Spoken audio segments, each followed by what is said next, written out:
My daughter's lawyer thought he could outsmart me with fake papers and sweet talk. He didn't know I'd already filed the real deed, signed, sealed, and waiting at the courthouse. When I walked into that hearing, the silence was worth every sleepless night. This was only the beginning. The evening air in Savannah always carried a kind of heaviness, the kind that made you slow down whether you meant to or not. When I stepped into Callista's townhouse, the first thing I noticed wasn't her hug.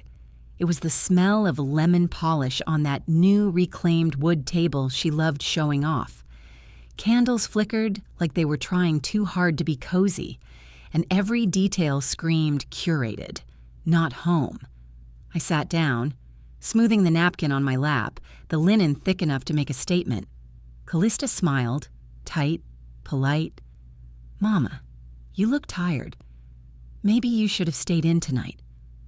I chuckled softly. "Baby, I've been around the block more than once. I can handle supper." Her manicure was new, pale pink with one nail glittered gold, a little flash of ambition. The wine in her glass barely moved as she leaned forward, her tone syrupy but controlled. Ronaldo couldn't make it. Client dinner. She said it like a woman used to explaining someone else's priorities. I nodded, watching how her eyes flicked to her phone every few seconds. I wasn't offended, I was inventorying. I'd spent 30 years as a VA nurse. You learn to take in the small things before the big ones fall apart. The way she corrected me over dinner time. "You said 6:30, Mama, not 6, landed sharper than it should have.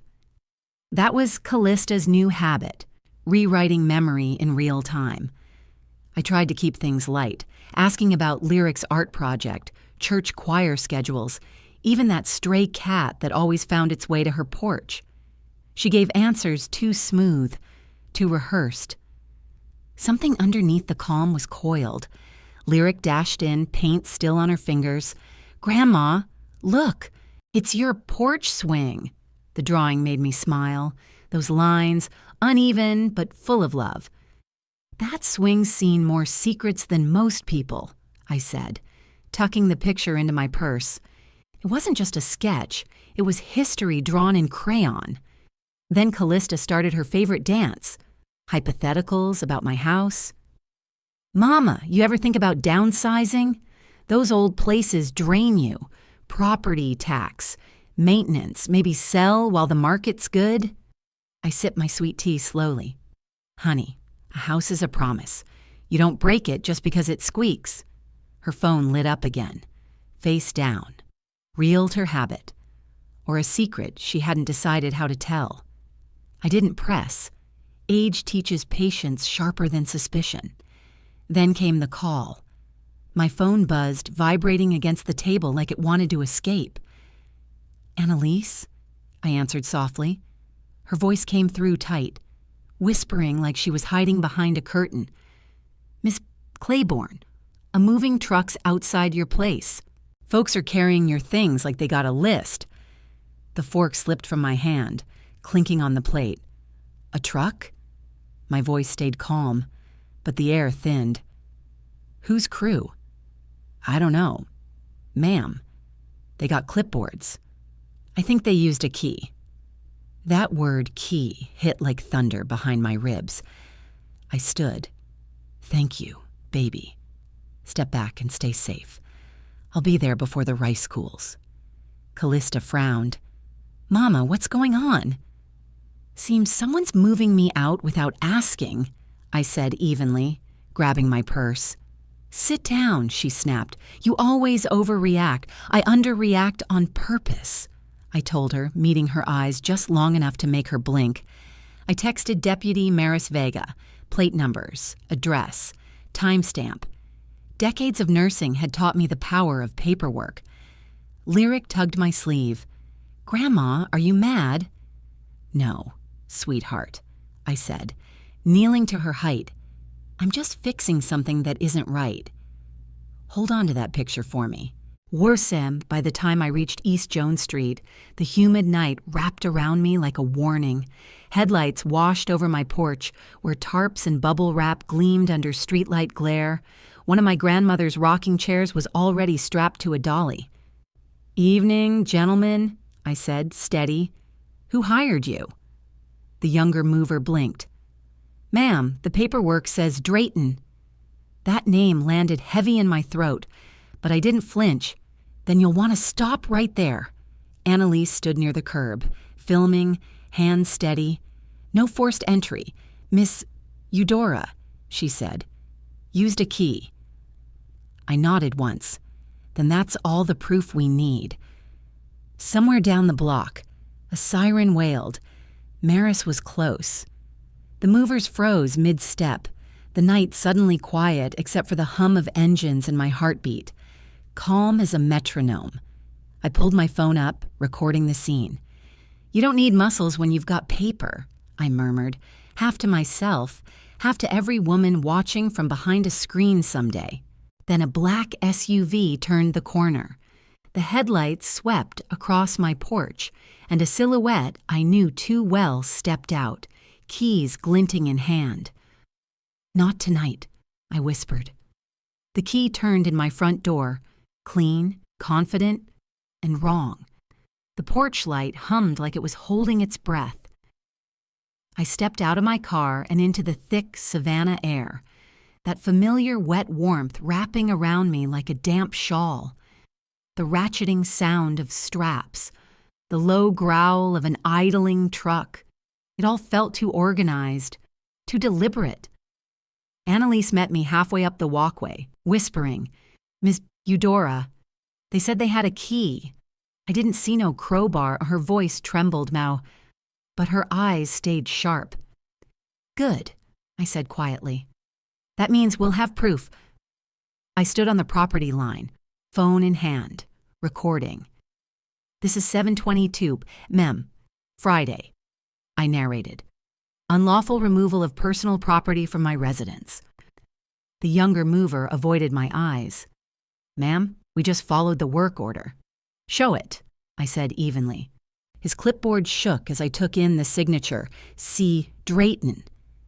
My stomach went cold, but I smiled like a woman who's been through worse storms. On the dolly, my grandmother's rocking chair was strapped tight, its arms wrapped in plastic.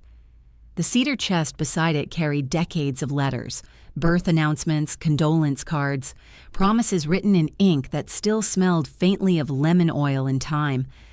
I could hear one porch board creak under my left heel, that same board my husband once meant to fix before his lungs gave out. I whispered, "You'll rest easy, James. I've got this." I turned to the movers again. "Gentlemen, who gave you lawful access?" One pointed at his phone, a text from Callista D, with a picture of my own front door. My voice stayed low. "You might want to save that. You'll need it later."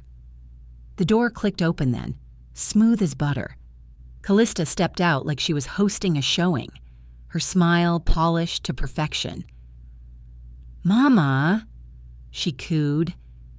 "You got here just in time. We're almost done."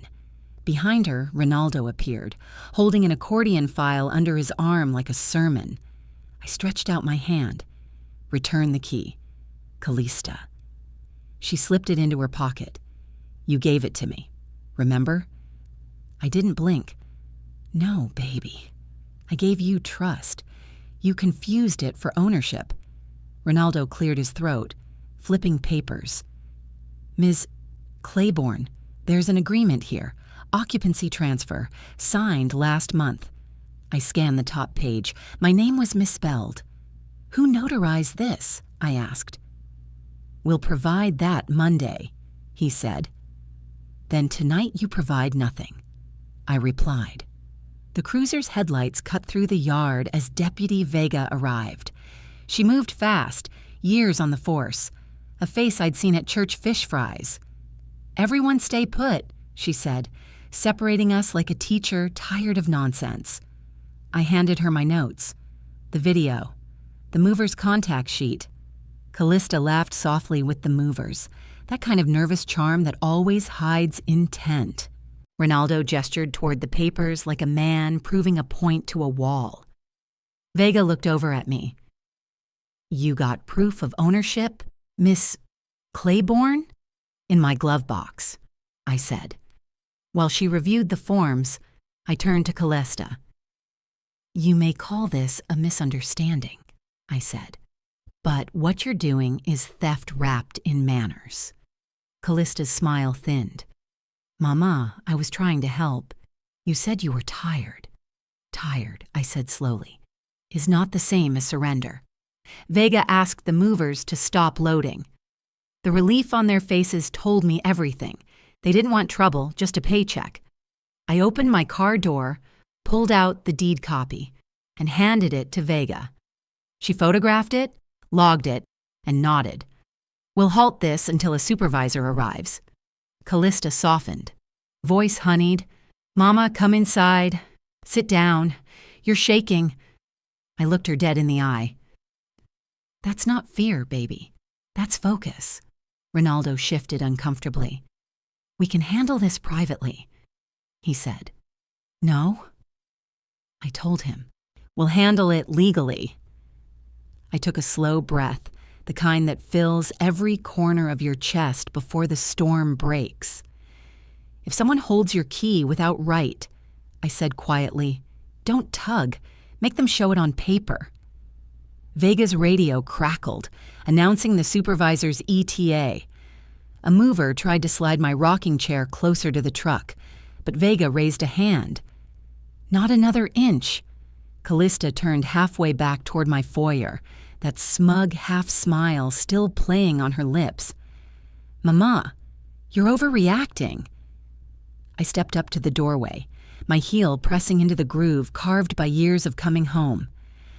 "I will not step aside from my own life," I said. Then I heard Ronaldo murmur to her, "We're already in—" Callista's fingers closed tighter around that key. The house was too quiet that morning, the kind of silence that hums after chaos. I brewed my coffee slow, the scent steadying my hands. On the kitchen table, I spread out every photo I took last night. License plate, movers' faces, Callista's key in her palm. I labeled each one in neat cursive, the way nurses chart everything they can prove. "Write while it's fresh," I murmured, and my tablet glowed with timestamps, and I added the incident number Deputy Vega had texted. Annalise had earned her rest. I told her to keep that video safe.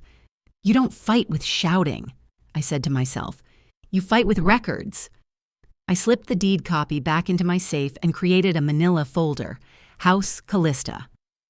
Lyric's sketch of my porch swing sat beside it, reminding me why all this mattered.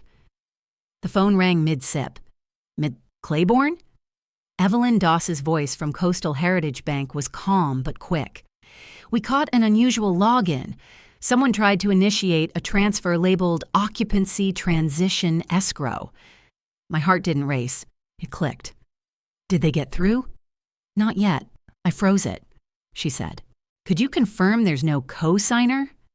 "No joint. No proxy. No one but me." She sighed in relief. "Let's meet at 10:15, River Street Branch. Bring ID, your deed copy, and any evidence. We'll notarize affidavits." Her tone warmed at the end. "And Ms. Claiborne, good catch on calling us yesterday." I smiled faintly. "Honey, if it ain't on paper, it ain't permission." Driving downtown, I talked to the dashboard like an old friend. "Folks, if your gut stirs, listen. Set alerts, freeze cards. Don't wait for proof of trouble." I outlined it aloud for anyone listening online later. Money, title, police. Each lane needs a driver. Vega would handle law enforcement, Evelyn the banking trail, and I'd keep the home front steady. Savannah's humidity clung to my windshield. The city always smelled like salt and patience. I called Vega en route. "Meet me at the bank if you can," I said. "This story's got legs." She promised she'd swing by at Coastal Heritage. Evelyn waved me into her office. Crisp white blouse. No nonsense. We flagged 3 attempts. Same device, labeled Pierce Legal. She printed the report, her finger tapping each timestamp. "That's Ronaldo," I said quietly. She handed me a consent form authorizing law enforcement access. I signed, watched her stamp it, watched the ink dry. "We'll lock withdrawals to in-person ID only," she said. "Landline verification required." "Perfect," I said. "Old school beats slick every time." She slid a printed PDF across the desk, an authorization to occupy, signed with my name, but the font, the slant, all wrong. "No notary seal," she added. "Sloppy work." I chuckled. "Paper beats pretty. Evelyn." She smiled like she knew that truth by heart. Deputy Vega arrived as Evelyn finished notarizing. We reviewed the fake document together. Vega's brow arched. "Florida condo form doesn't even cite Georgia statute." I leaned in.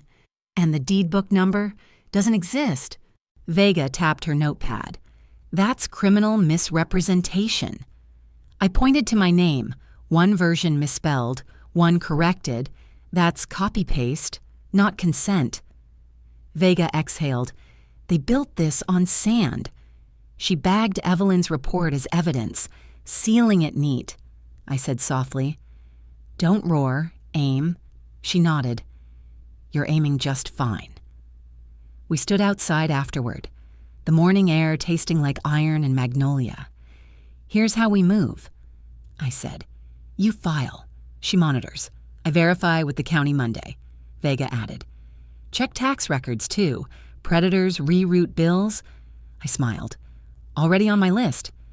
My phone buzzed. Annalise, texting. "You good? Miss E." I wrote back. "Covered. Thank you." I tucked the folder under my arm. It was heavy, like armor earned. Back home, Callista waited at the curb, oversized sunglasses hiding nothing. "Mama," she called. "I was just trying to help." I set my folder on the hood of my car, keeping my tone level. "Help is asked for. Theft is not." Her lips trembled. "You don't remember saying—" "I remember my name on the deed," I said, cutting the sentence clean. She turned away, phone already dialing. I noted the time, the license plate, the way her hand shook when she hit call. That evening, my phone lit again.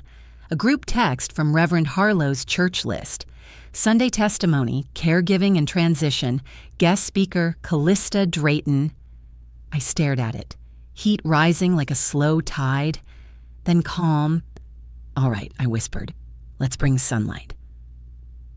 I'd be there early, first pew, folder in hand. For my viewers, for women like me, I said it plain. When the lie goes public, so does the truth. On my screen, a new post blinked. Callista's photo of my porch swing, captioned, "Home Sweet Home." I didn't comment. I saved it. I parked 2 blocks away, letting the morning air press against my lungs until my heartbeat matched the church bells. Savannah's humidity sat heavy, but the azaleas along the sidewalk seemed determined to bloom anyway. I wore navy, respectable, steady, and my shoes clicked with purpose. Inside my purse, my evidence folder sat beside my Bible. I walked in through the side door, greeted the ushers with the smile that says, "I'm fine, but I'm watching." I took the front pew by the side aisle. Good line of sight. Easy exit. I texted Deputy Vega, seated. Observe only. No escalation unless defamation occurs. My fingers trembled once, then steadied. Older women like me know, silence isn't weakness, it's a strategy. From the pulpit. Reverend Harlow welcomed us, his voice syrup smooth.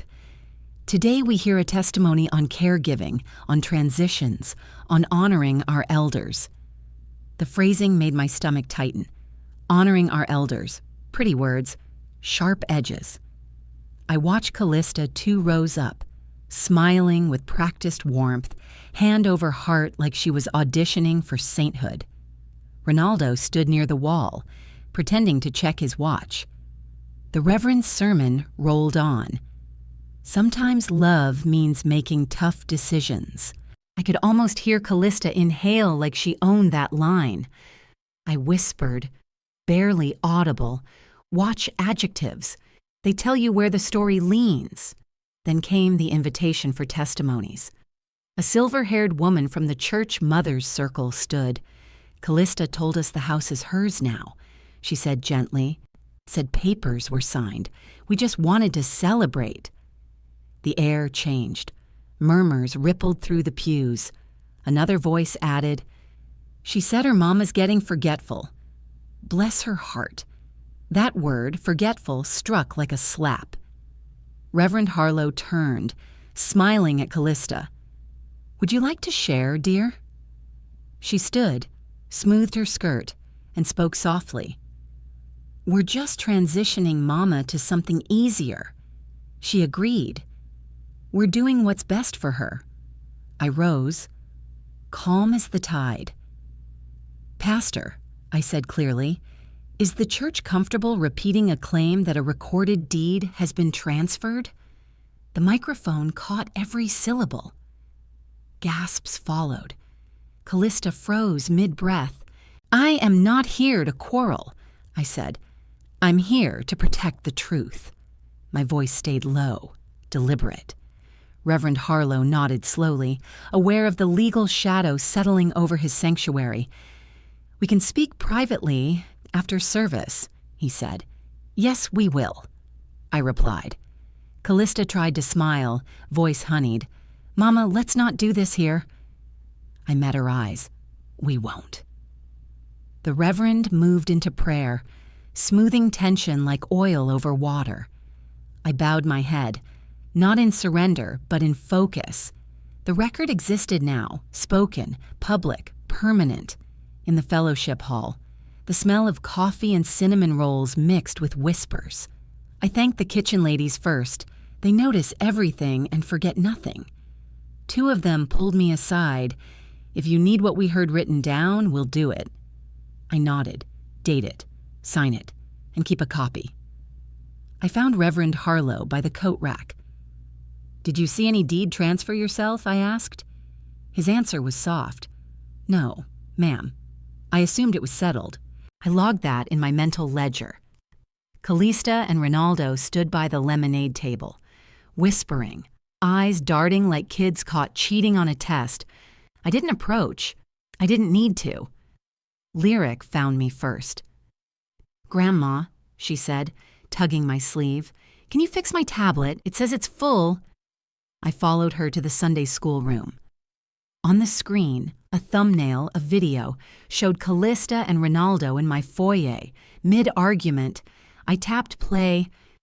"Just copy it." She never checks. "Georgia filings aren't the same. Get a key. Stop asking." My pulse quickened, but I stayed composed. "You did nothing wrong, baby," I whispered. "You just saved the truth." I put the tablet in airplane mode, slid it into a plastic bag from my purse, and wrote with my pen, "Found by Lyric, 11:12. M. Church room. B. Forensic habit dies hard." Outside, the congregation filtered to the parking lot. I thanked everyone by name, my smile held, steady as stone, at home. Vega waited on my porch. I handed her the bag. "Chain of custody starts now," I said. She logged it, snapped a photo, and promised to secure it for evidence. "You just got them cornered, Miss Claiborne," she murmured. I shook my head. "No, baby, I just gave them room to tell on themselves." That night, my phone wouldn't stop buzzing. Callista's Home Sweet Home post was turning into a thread, neighbors congratulating her, calling her so devoted. I didn't respond. I turned my phone face down and whispered, "We don't shout. We outlast." Vega's message arrived. Detective wants to fast track. Be ready Monday at 9. I looked at the porch swing, Lyric's drawing come to life, and said softly, I'll be ready. Monday morning started with the smell of coffee and printer ink. My kitchen table looked like a war room. Yellow pads, folders, a laptop, and the kind of calm that only comes after the storm. The sun hit my porch rail just right, and I said to myself, now paper before people, paper. I checked my list out loud. Deed copy, tax receipts, insurance declarations, bank affidavits, incident number. I called Evelyn Doss at the bank. Yes, Miss Claiborne, she said. The fraud packets logged and sent to Deputy Vega. I asked for printed confirmations, and she promised to email PDFs. I texted Vega, heading to courthouse, ETA 910. She replied with her usual brevity. File first. Meet later. From the safe, I pulled the sealed envelope, original marriage certificate, will addendum, and refinance papers. My hands didn't shake this time. You don't go to the courthouse naked, I said quietly, setting my coffee aside. You wear paper. By 8, I had the documents sleeved and tabbed, like a soldier lining up her armor. Originals and clear protectors. Certified copies behind them, photos of my porch and front hall clipped on top, 2 stills from Lyric's video, context only. No audio, sat in a small envelope marked for evidence. I signed my own sworn statement in blue ink. No consent given to transfer occupancy, keys, or removals. Then I paused, looked at my reflection in the microwave door, and smiled faintly. Measure twice, cut once. Mama used to say, at the courthouse, the clerk greeted me by name. Savannah is that kind of town. I handed over the originals and certified copies. She examined each like a jeweler inspecting gold. You're organized, she murmured. I nodded. That's survival. She stamped and scanned the packet, then handed me forms for an emergency petition for temporary restraining order. I filled them carefully, attaching the bank affidavit, police report number, and the mover photos. When I returned the stack, she lifted her brows. You want to see the duty judge? If she'll have me, she'll have you. Judge Patrice Holcomb sat behind a walnut desk, reading glasses perched halfway down her nose. Ms. Claiborne, what relief are you seeking? Protection of quiet enjoyment and title, Your Honor, I said evenly. I summarized the intrusion, the forged filings, the attempted financial breach. The judge skimmed my timeline, nodded once, and asked, Permission was never given? Never written? Never spoken? She signed the TRO, sealing it with a firm thud. Halts removals, bars entry, requires key surrender, and authorizes police assistance. I exhaled for the first time in days. Thank you, Judge, I said softly. You just saved a porch swing and a woman's sleep. The clerk printed copies while I texted Vega. Order signed, heading for service. Vega replied, Meet me at Callista's address. When we arrived, Vega's deputy walked to the door, envelope in hand. Callista answered, hair unbrushed, still in slippers. She looked at me as if I were a ghost. What is this? An order. Vega said simply. Callista read, lips tightening, color draining. The words, return keys, cease entry hung in the humid air. I held out my hand. She hesitated, then dropped my house key into my palm.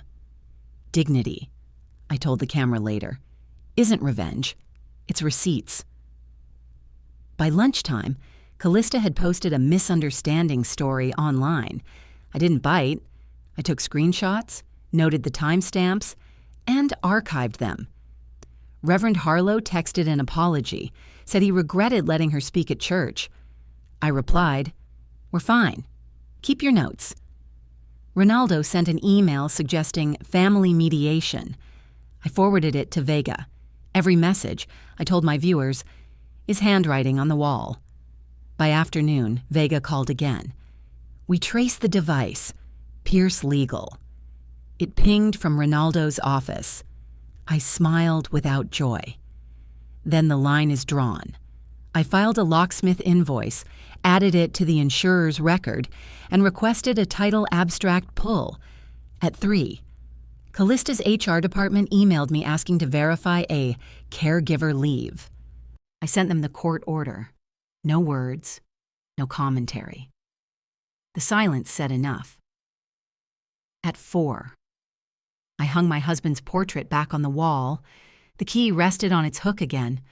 I brewed tea, allowed myself exactly 3 minutes of stillness. Outside. The wind stirred my porch fern. I felt steady, not triumphant, just right. Then my phone buzzed. A text from Vega. Deputy at Ronaldo's, lights on, no answer. A photo followed, blinds half drawn, a shadow near the desk. I tightened my robe, whispered, "He can run from the door, not from the docket." The phone rang again, unknown number, courthouse prefix. I picked up. "Ms. Claiborne," the voice said, urgent but calm. "We need you back at the courthouse. There's been a filing." By the time I reached the courthouse, the morning air felt heavy enough to press against my ribs. I moved through security like I'd done it 100 times. Folder flat in the tray, keys separate, mine sharper than the coffee I'd swallowed an hour ago. My shoes didn't make a sound on the marble, and that pleased me. I texted Vega, at security, Chambers, 1010. Her reply came fast, "We're in the building." I whispered my 3 beats under my breath. Key entry, false papers, money trail, no side roads, no emotions. Don't argue feelings in court, I told myself. Argue facts that can live without you. When the elevator doors opened, Callista and Ronaldo stepped out, polished and whispering. They looked like a brochure for bad faith dressed as good manners. Inside courtroom 3B, the clerk called our case. Ronaldo walked forward, holding a thick folder like a prize. "Petition for temporary authority," he announced, citing caregiver statutes that didn't exist in Georgia. The judge's eyebrow lifted before she even spoke. "Mr. Pierce, this is a Florida code." His face flickered. "Electronic courtesy copy," he mumbled. The judge cut him off gently. "Courtesy is not service." I laid my folder on the edge of the counsel table. Careful. Calm. I saw the exhibit on his filing, my name misspelled twice and a deed reference that had never existed. I made a mental note to underline that later. Judge Holcomb laid down the ground rules. "We're here to address possession and restraint, not family history," she said. Vega stood by the side wall, uniform crisp, holding the chain of custody envelope like it was gospel. Ronaldo tried to pivot. "Your Honor, this is a misunderstanding between mother and daughter." The judge shook her head. "Not today. Facts only." I adjusted my glasses and laid out my timeline. Clean, chronological, color-coded. Judges like things that don't ramble. I began my direct like I'd practiced. Beat 1, photographs of my front door. Lock intact, Callista on the porch holding a key. Beat 2, forged papers. Wrong statute, missing notary. Georgia record search confirming no deed transfer. Beat 3, the bank affidavit from Evelyn Doss. Device tag, Pierce Legal, matching the same night the movers came. I let each point breathe before I moved to the next. "Help is asked," I said softly. "I didn't ask. Access is written. I didn't write." The judge's pen froze mid-note at the phrase, "Pierce Legal." Vega testified next. She laid out her timeline. Incident number. Parties separated. Lyrics tablet logged and bagged. Checksum pending. The court admitted the partial audio under limited review. Vega placed headphones on the bench. The judge listened. Face unreadable. but I caught the faintest frown when she heard, "Just copy it. She never checks." And, "Georgia filings aren't the same." Ronaldo objected for prejudicial tone. The judge denied it. "Limited admission for intent," she said. That was enough. Then came the triangulation. I submitted the certified bank event report, insurer confirmation of lock change, HOA gate log showing Callista's vehicle after hours. The dates lined up perfectly with the mover's contract and porch photos. I didn't raise my voice once. "Line up clocks," I told the room. Judges trust clocks. Ronaldo shuffled his papers, the sound of defeat already forming. When the judge asked for his originals, he admitted he had none. To be provided. Her expression hardened. "Mr. Pierce, this is a show cause hearing, not a suggestion box." The gallery went still. Callista's voice broke the silence, soft and trembling. "I was only trying to keep Mama safe. She forgets things." The judge turned to her. "Do you have any written consent?" Callista's eyes darted to Ronaldo, but his face said nothing. "Assertions aren't proof," the judge said flatly. I met Callista's gaze once. No hatred, just distance. Judge Holcomb ruled clean and quick. The TRO extended, entries barred, removals prohibited, and discovery granted to the bank, insurer, and HOA. Ronaldo's counterfiling denied for wrong statute and lack of service. "Any further misrepresentation will invite sanctions," she warned. Vega caught my eye, small nod, no words. Paper won again. When I returned home, the heat had lifted, but the air still hummed. A plain envelope sat on my porch chair, my name printed in block letters. Inside was a spare key and a sticky note. "We can still fix this. R." I didn't touch it. I photographed it, bagged it, and labeled the time. "For the women watching," I said quietly. "If they're still leaving you things, they're still claiming you." Then my phone lit up. A new bank alert. Attempted access blocked. The device name read, "Cal Dre Home." I woke before the sunrise. My house still quiet except for the hum of the fridge and a robin outside the window. I stared at my phone screen.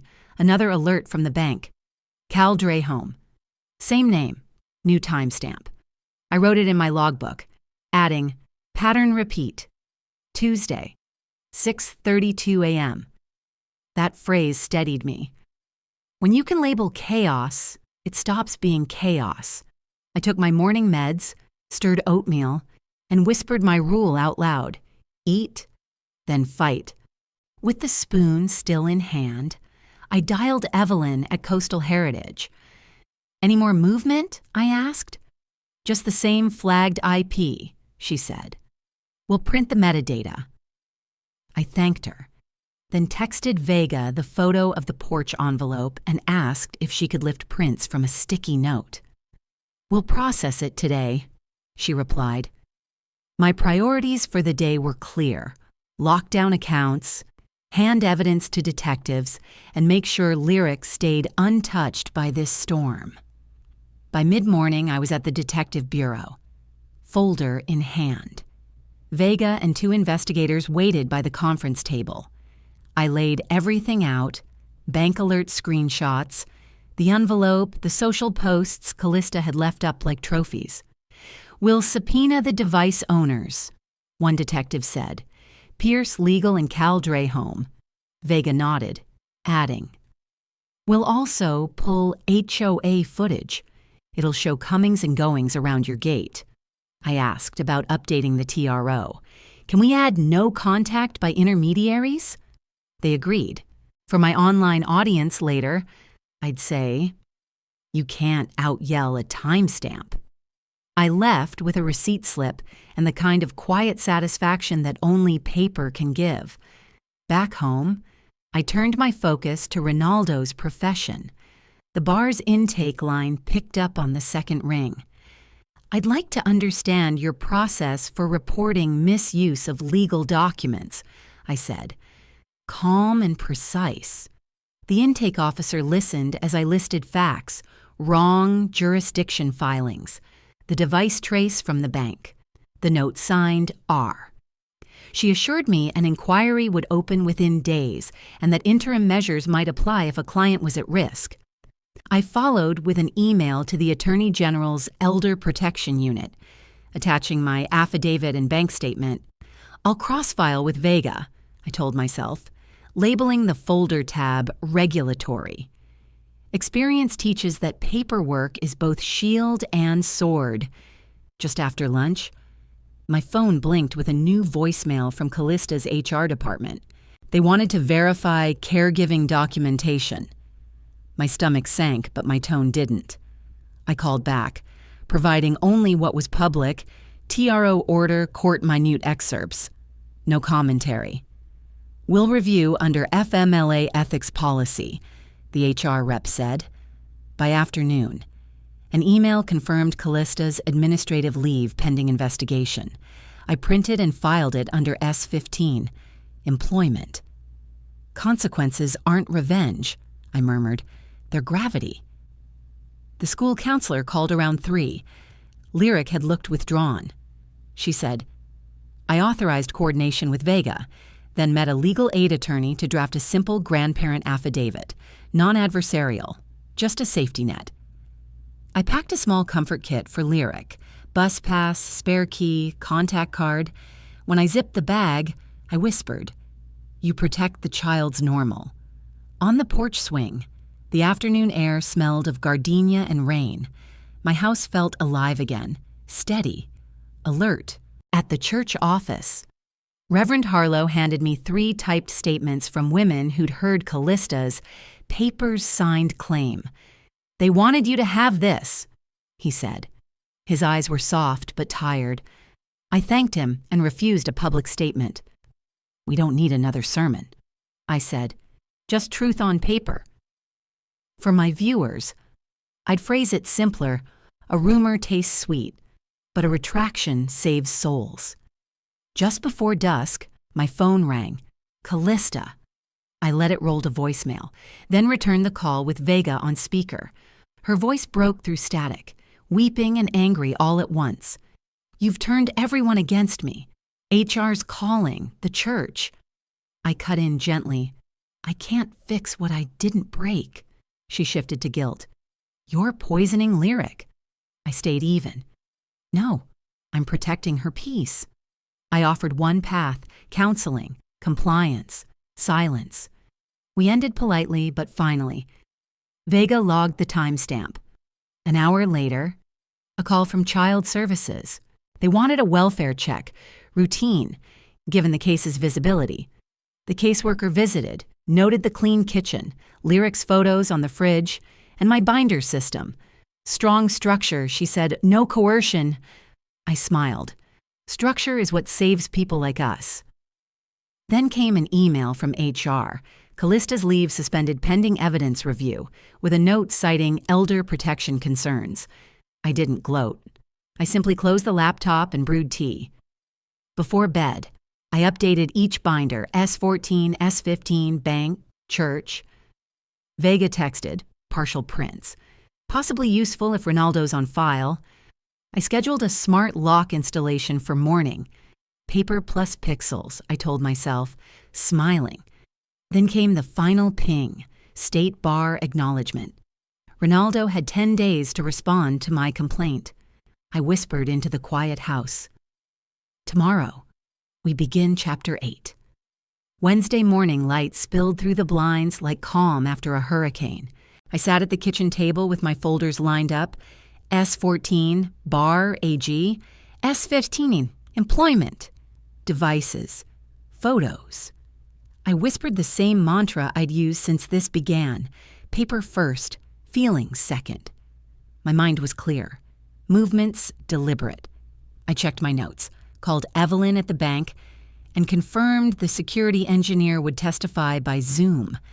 Deputy Vega texted, on site. Bring originals. I packed the porch envelope photos and that one key, reminder of what had been taken. For my viewers later, I'd say, Judges don't weigh love stories. They measure clocks, signatures, and chains of custody. The courthouse smelled faintly of lemon cleaner and nerves. Judge Holcomb opened with firm grace. This is a hearing on injunction, sanctions, and potential referrals. Ronaldo sat 2 rows ahead, suit too crisp, folder too thin. Callista beside him looked carved from glass. I kept still. The judge allowed limited witnesses. The bank engineer by Zoom, the HOA administrator by affidavit, the insurer via certified log. Ronaldo submitted a packet, and when the clerk placed it on the bench, I noticed the header, Georgia State Bar Response. He'd attached it by mistake. I didn't react. Silence is sometimes the loudest thing in the room. The bank's engineer appeared on screen, calm and clinical. He described the device nicknames Pierce Legal and Cal Dre Home, timestamps aligning perfectly with porch motion triggers and failed login attempts. No successful entry, he confirmed, but intent was present. Ronaldo tried to challenge the data. Could be false positives, he said. The engineer didn't blink. Device labels are user-assigned, but clusters don't lie. That line landed like a hammer. I wrote in my notes, truth is what repeats the same way across systems. Next came the HOA and insurer records. The administrator's affidavit placed Callista's vehicle at the gate the same evening the movers came. The insurer's log confirmed my call changing locks minutes after the TRO. Vega testified next.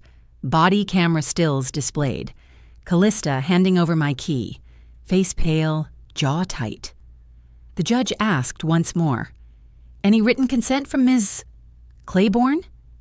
Silence answered louder than any speech. Then came Ronaldo's undoing. The judge read from his own exhibit aloud, Florida template language utilized as draft, to finalize later. She leaned forward. Mr. Pierce, did you represent this as Georgia law in a court filing? His face flushed. He started on a miscommunication defense until the judge asked. And the bank device named Pierce Legal. Whose is that? His pause filled the entire courtroom. Identify the staff member, she said. He couldn't. That silence was the verdict before the verdict. Orders came like a steady drumbeat. Preliminary injunction granted. Callista and Ronaldo barred from entry, contact, and filings related to the property. Sanctions awarded. Filing costs. Locksmith fees. Certified copies. Restitution. Movers' inventory to be returned in 10 days or face contempt. Referral to the district attorney's elder exploitation unit and the state bar for review. When the gavel dropped, I exhaled slow. Thank you, Your Honor, was all I said. That's what winning looks like when you've earned it. At home. A deputy oversaw the return. My rocking chair. China. Even the photograph of my husband came back. One at a time. Callista couldn't meet my eyes. I focused on the checklist, signing each line. I told the camera later. We don't punish with chaos and we fix what's broken, starting with the furniture. I installed the smart lock. Its chime sounded like peace. I hung the old key hook but left it empty. Keys now live in a safe. My house. My rules. That evening, I finalized my trust, placing the home into protection. Lyric named as beneficiary for education only. You're not cruel for locking your door. I recorded for my viewers. You're wise for keeping your light on. Reverend Harlow called. I told him no statements, just quiet accountability. I sent Callista one final email through counsel, therapy links, upcoming court dates, and one line, respect is the only key that opens this door now. The porch felt warm against my hands as I sipped tea and watched the lock blink steady blue. I allowed tears. 5 minutes on the timer. Grief deserves structure too.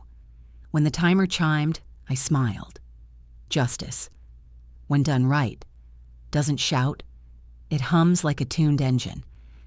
My phone pinged. State Bar scheduled Ronaldo's probable cause review, his own exhibit listed as evidence.